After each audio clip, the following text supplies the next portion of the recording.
This is a lovely walk.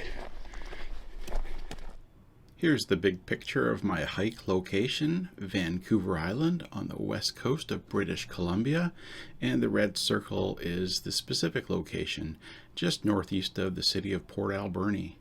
Here's the railway map, and the Port Alberni subdivision of the E&N Railway goes from right to left, Parksville to Port Alberni. And again, the red line is the area of my hike, just on the west side of the Port Alberni summit. And here's a close-in view of the map with Port Alberni on the left side and the summit on the bottom right. And you can see my starting point on the red line is the bottom right-hand corner at the Loon Lake Forest Service Road, just near the new campground there. And the top left of the red line is mile 25.1 or so, just past the Trestle, and that's my turnaround point of my hike. Total hike was 2.9 miles each way.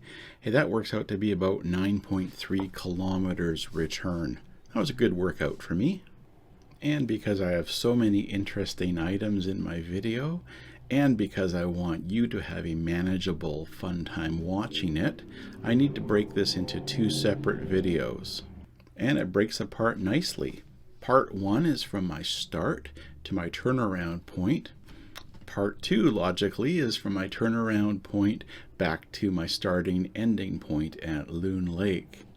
So there, I hope you enjoy this. This will be part 1, outbound. Thanks for watching. Okay, 5:30 in the morning. Loon Lake, level crossing, mile 22.2. Loon Lake is down there. But I'm going railway west. I'm coming up soon to milepost 23. Yeah, this is a traditional photo stopping point for me. Usually the first photo of the day, if I'm starting when it's still a bit dark. I like these mossy rocks. Okay, let's keep going. Looking back at where I came from, this is a nice long tangent with rocks on either side, so a nice rock cut area. Yeah, scenes like this are what do it for me.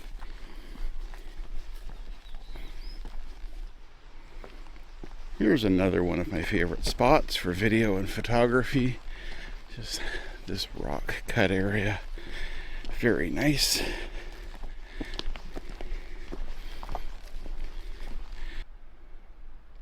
Yeah, that's where it just came from.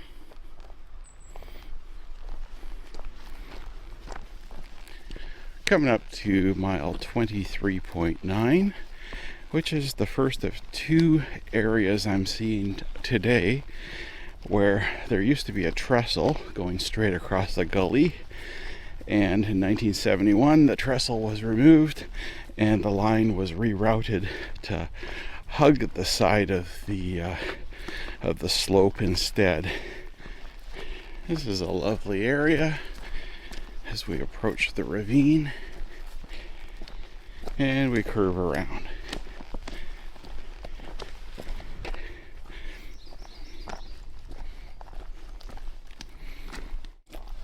So this is where I should see the mile 24 post, and either I've forgotten that it's a bit further on or it's been knocked down or removed. Yeah, used to be along here.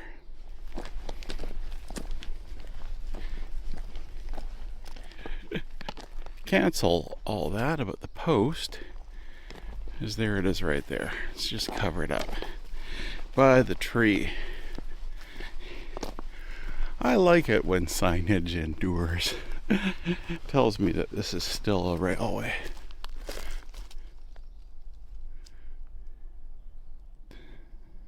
Okay, mile 24 sign, more visible looking eastward. Speaking of things that are visible, how about this pile of cougar poop? was going to say I'm in cougar territory, but Vancouver Island. Well, that is cougar territory. And they see me more than I see them. So I'd like to say hello to all the cougars watching me. Hoping that you're enjoying watching an old dude walking and vlogging. And perhaps learning a bit of railway history along the way. I mentioned earlier that it's been 8 months since I was here on this hike, and it's been 2 months since I did any hike on this E&N Port Alberni subdivision, an area that I really love. And the reason it's been so long, there's a few reasons. One is weird weather, which is just the new normal, I think.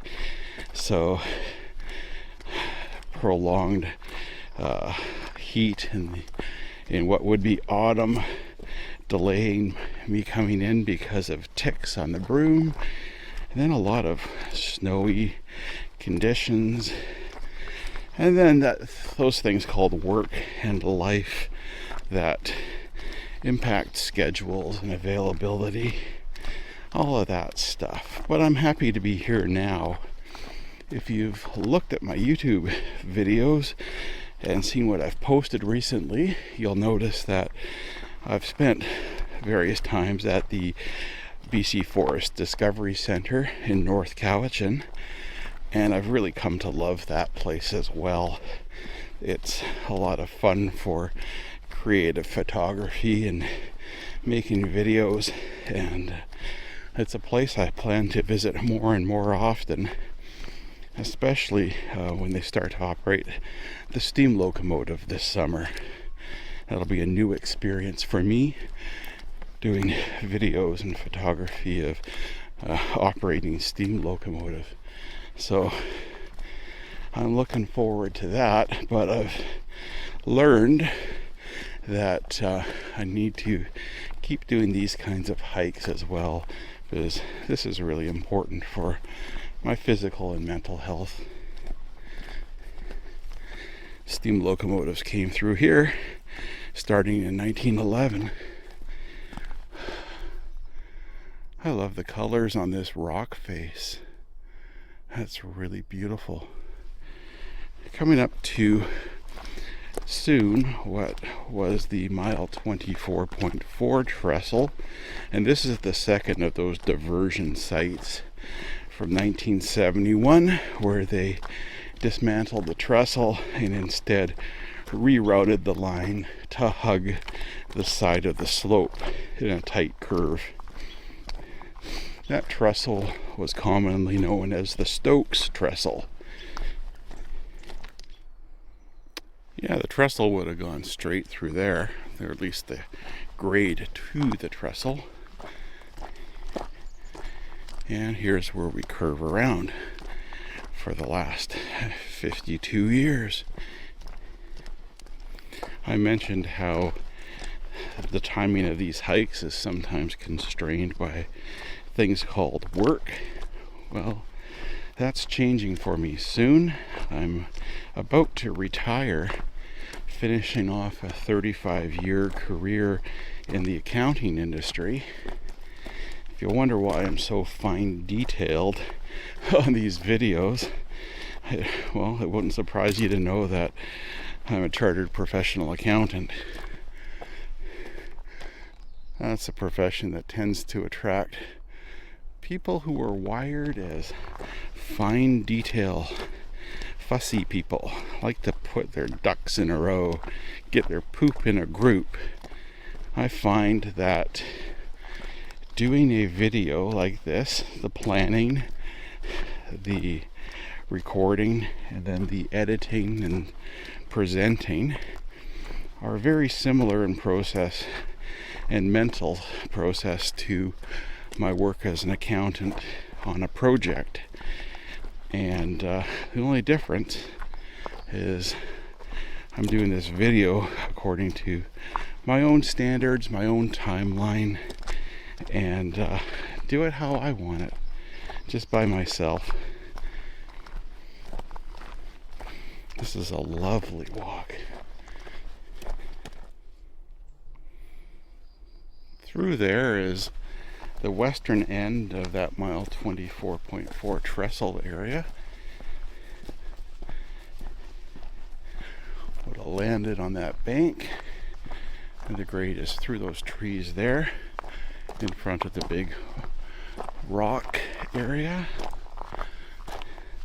I've been up top there on those rocks through those trees in a previous video, actually the last time I was here. Here's where the fiber optic cable leaves the railway grade and heads down on a utility pole down into the Alberni Valley, eventually to one of the beaches on the outside of town, and then I think it's heading to across the Pacific. So yeah, there's a connector to Lacy Lake Road, which runs up in the woods and then just continues up the slope. And this part of it here just follows beside me for a bit. As near the end of this tangent section is the level crossing. Looking back where I came from, Lacy Lake Road, there's two parts of it, and a little bit of the road beside me, where I'm walking now, is what used to be Stokes Siding. So here's Lacy Lake Road, level crossing. Again, it's mostly side-by-sides and motorbikes that cross this.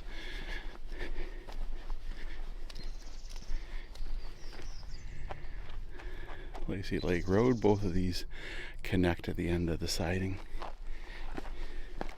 And that's where the road comes up from near the Coombs Country Candy store on the east side of Port Alberni.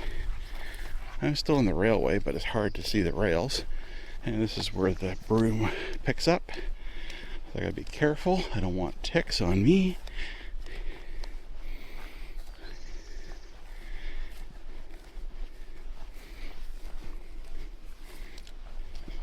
So yeah, the landscape as far as railway walking has just dramatically changed. Broom encroaching from either side, sometimes in the middle of the track. Same with trees. And that's a tick right there.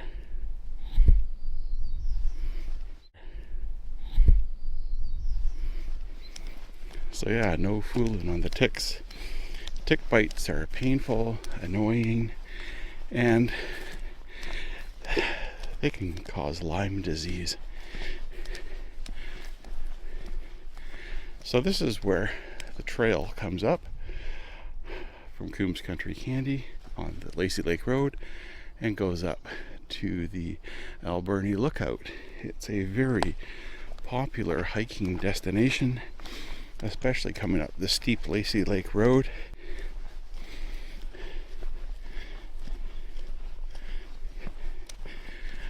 As I carefully dodge this broom, I'll note that I'm coming up soon to a place where a landslide has almost undermined the track.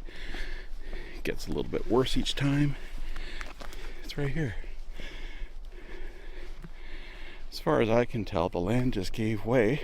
It's about 3 years ago now, 2.5 years ago, that it happened. And there's the culvert that got knocked out. And maybe it was a rain event. Of rain going through. On the other side, that's where the water builds up and goes into the culvert, if it was there.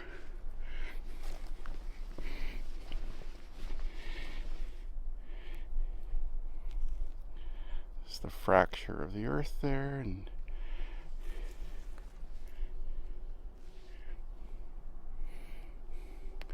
again, it's just a matter of time before it undermines the track.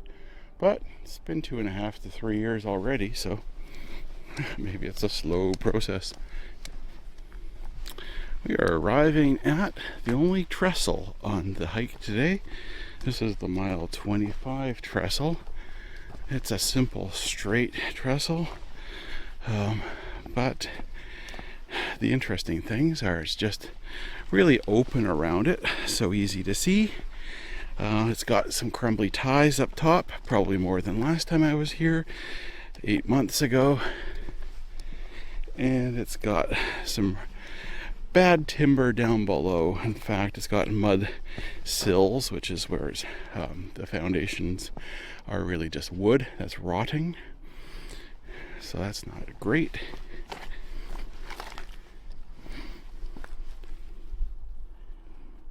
There's the view. Let's try a photograph.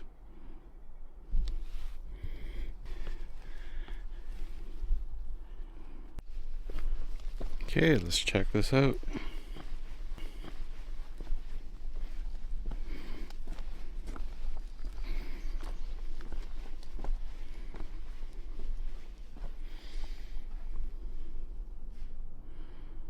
Lovely scenes like this.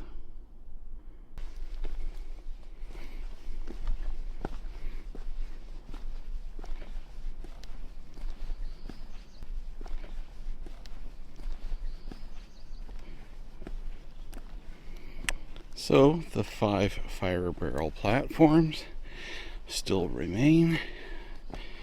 It's always something I just check every time.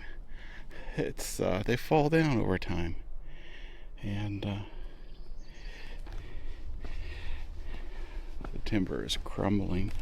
This next one on the left is likely going to be falling down sometime. I thought it was going to be last year, but it's still here, and I'm not wishing that it does. I'm just noting that it's got a good lean on it. I'll show you that as we look back, but it's that timber right there. It's weak. So let's take a look. Yeah, it's leaning down. In earlier years, rock outcropping was used by people such as Mr. David Wilkie for photographing trains crossing this trestle. I sure am thankful for the legacy of those photographers. Have captured this area in the Canadian Pacific golden age for this subdivision.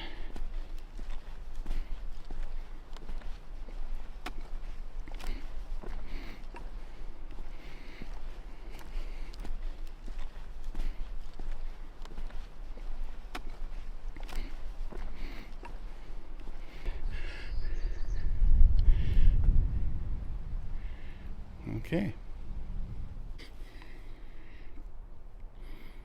This is mile 25. Let's go up on the rocks.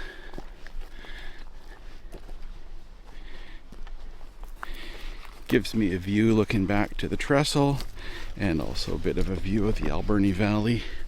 Lets me know the fog situation down there. On a clear day, I can see a bit of Sprout Lake, and even a peekaboo small view of Great Central Lake.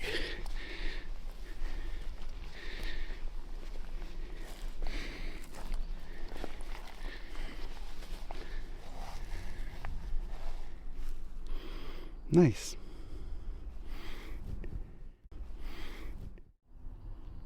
It's looking Railway West, Alberni Valley. Great Central Lake is not visible, easily visible because there's shadows, but it's essentially right down the middle of this. And then Sprout Lake right through there down the middle of this view.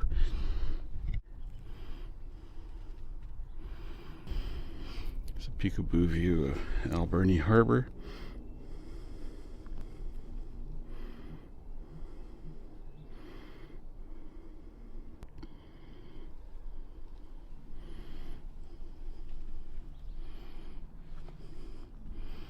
And looking Railway East, the trestle is through the little tree.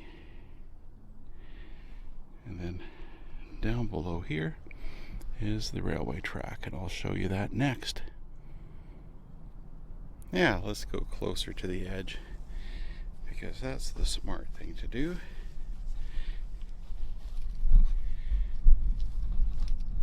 I hold my extended monopod over the edge and get these photographs and then the next few scenes of video. I noticed afterwards that the wrist strap of my camera was dangling down during this, and you'll be able to see it on the bottom right of the video frame.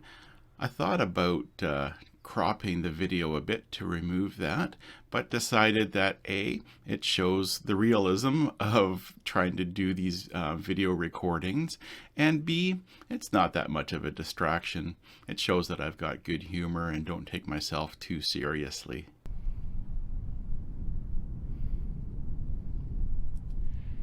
I like that view.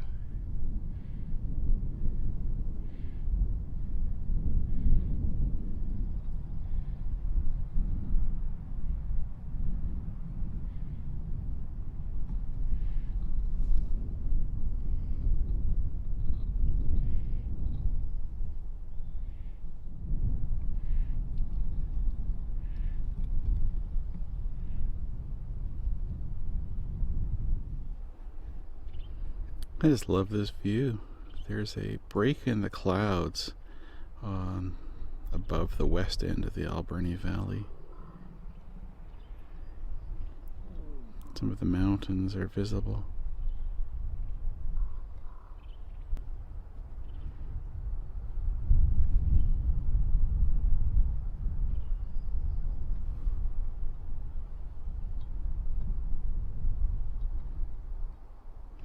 I've just been staring at that for the last while. It's just so beautiful. Those mountains are catching some of the sun. Do a bit more zooming in here. It's the view right down Johnston Road, which is Highway 4 in Port Alberni. It's the big box commercial center of the Alberni Valley. And a cell tower.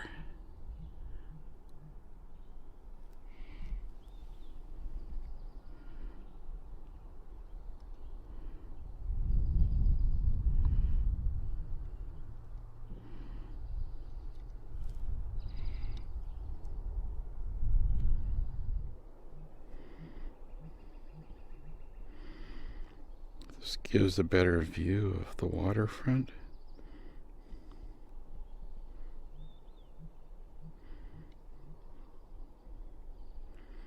It is an industrial town, forest industry.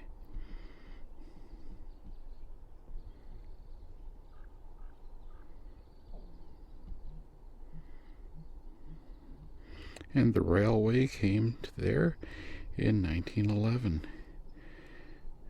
Used to be the town of Alberni along through there, and then the railway went right to the inlet waterfront, and they named that Port Alberni, and then they amalgamated later in the 20th century.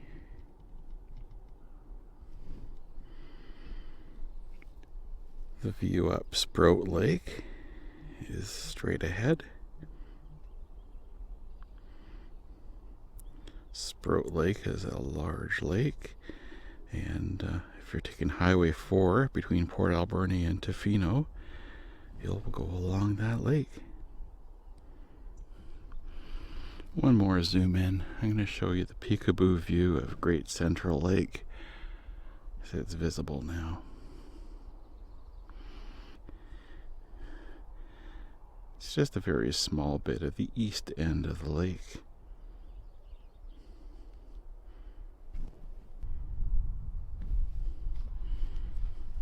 So let's look at the railway. Here it is heading west about just past mile 25. And I had intentions of going there up to mile 26, but Broom's going to be a problem, and Broom is covering a lot of the track there. So I'll go part way down and see what it's like, but I have a feeling I'm not going to go much further than just there because of the Broom, and the Broom holds the ticks. And I've already had one tick on me that I've brushed off, back of my head says, well, are there more that got on that I'm going to feel later? Yeah, the ticks are a big deal for me. That's why I like to hike this area between October and April. Okay, time to climb down off this stand. That was a good place for a break. I sure enjoyed that. Carefully get down off here.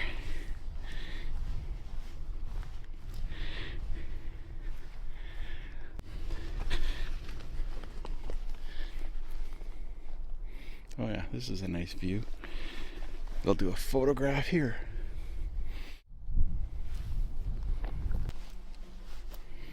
Yeah, I think this is mile 25.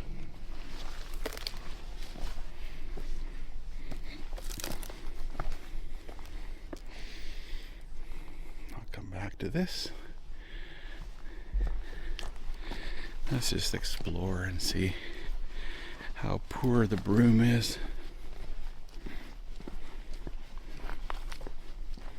Yeah, if you've watched a lot of my videos, you know I've got a hate relationship with the broom. There's no love there. It's a brutal, invasive plant. I was up there taking a photograph looking down.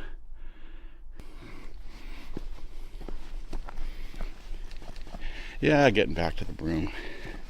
Someone thought it was a good idea to bring that over from Scotland. And it takes over. But yeah, here it holds ticks. And you brush up against the broom. Ticks climb onto you. Tick bite is nasty enough, but the threat of Lyme disease makes it even worse. And yeah, I'm not going through there. No.